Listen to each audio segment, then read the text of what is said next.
by the wonderful Roy Chadwick, who also designed the Lancaster and the Anson, great Avro aeroplanes. So as Kev brings the Vulcan in along the runway, along the display line, I'm looking to see him accelerate her to about 300 knots, 345 miles an hour.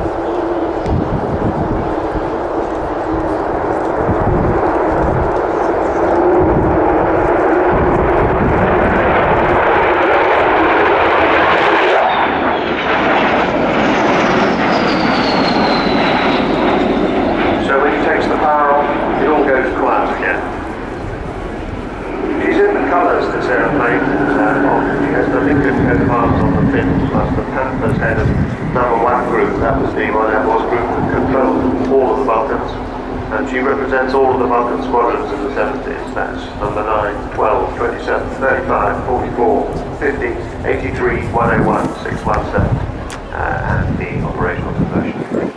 She also has painted on her nose the spirit of Great Britain, which really encapsulates all that she stands for. Now I think next we're going to see Kev Rubins bring her around towards us on the B axis, which we'll talk about many times today, heading straight in towards us, and then as she tiptoes up on us again, we'll hear the power come on as he takes her into a spiral climb.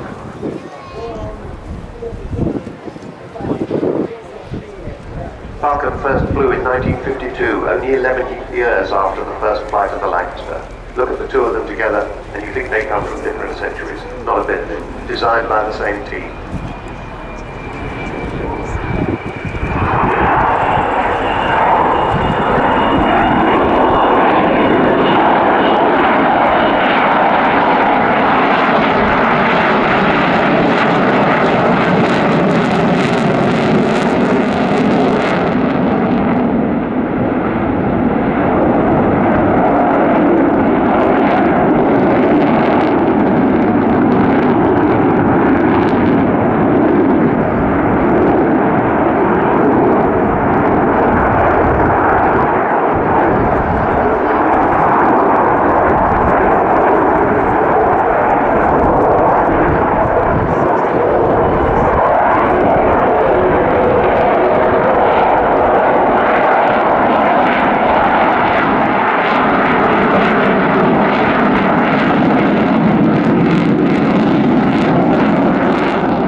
Nuclear holocaust during the Cold War. Vulcan never went to war until, that is, the 30th of April 1982, when one Vulcan, 607, hit the center line of the Port Stanley runway in the Falkland Islands with one bomb and the edge of the runway with another, making the runway unusable for Argentine fast jets. And until the Gulf War, that was the longest bombing raid in history, 7,760 miles round trip.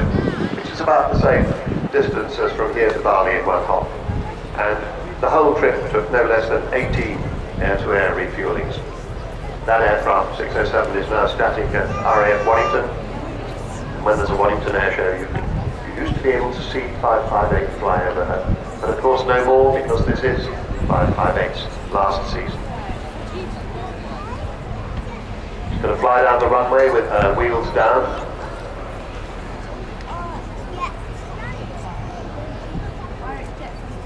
All 18 of them, in case you're in a mood for counting, or in case you've been on one of the underwing tours this morning and able to count them at first hand.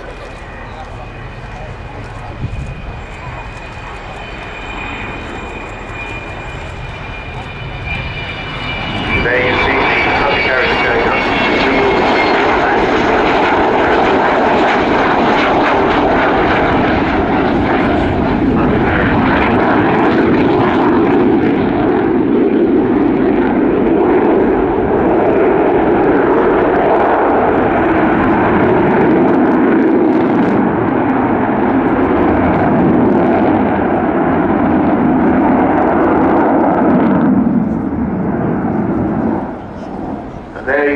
idea of the amazing agility of this aeroplane.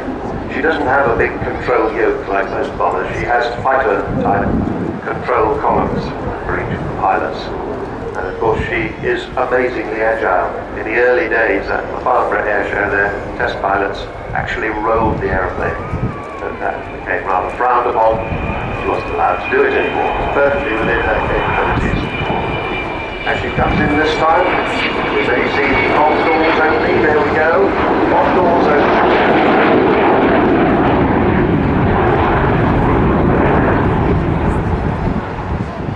And you get an idea of the enormous size of that bomb bay.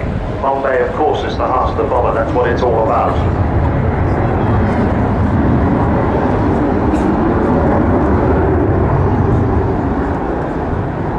And in fact, on that bombing raid to the Falkland Islands, the aircraft took 21 1,000-pound bombs, more than 10 tons of bombs.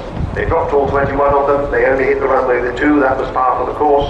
These were more or less wartime dump bombs, no guidance amongst them or anything. So if you wanted to hit a specific target, you went for a lot of overkill so that you'd be sure of getting it. And indeed, they did get it. The pilot at that time, Martin Withers, who is now the chief pilot of the Vulcan to the Sky Trust. He was awarded an EMC, and his crew were mentioned in dispatches. As she comes back in front of us again, expect to see the bomb bay closing.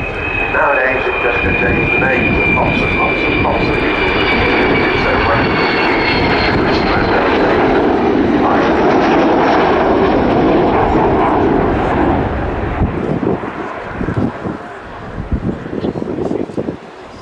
The biggest problem throughout her life has been money.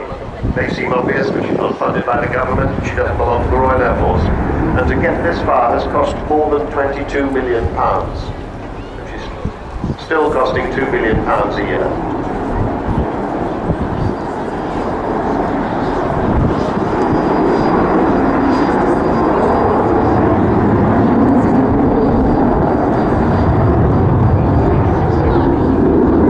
But that money has come from everybody. You've given your money in single pounds, in tens of thousands and everything in between. The late Sir Jack Hayward, wonderful. And also very generous Eddie Forrester of Aerovice. There's been big support from the CAA, as well as the 3 technical authority companies, BAE Systems, Marshall Aerospace and Defence Group, and Rolls-Royce. Many other companies have given fantastic help. Airbus, AD Holdings, Beagle Technology, Cranfield Aerospace, Goodrich, Kearsley Airways, Meggitt, Messier, Dowgie, and Serco.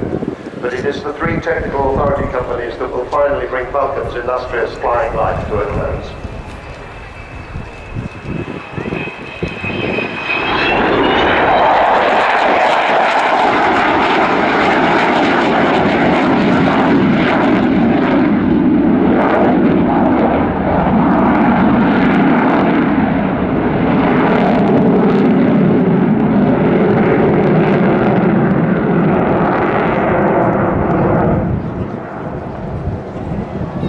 So that once the 3 technical authority companies have ceased their support at the end of this flying season, the Civil Aviation Authority regulations mean that Vulcan will be prohibited from flying. So the end of her career is not about funding, it's not about the supply of spare parts, but it is about mandatory third-party support.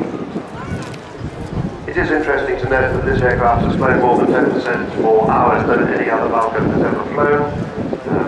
Structures and systems are thus into an unknown area, but she is as safe as she's ever been. She is very well looked after, but it's becoming increasingly difficult to find the expertise for the companies to continue to look after her. She is still being enjoyed by 3 million people every year, probably a whole lot more this year, including children and young people who are inspired to learn more about engineering and aviation.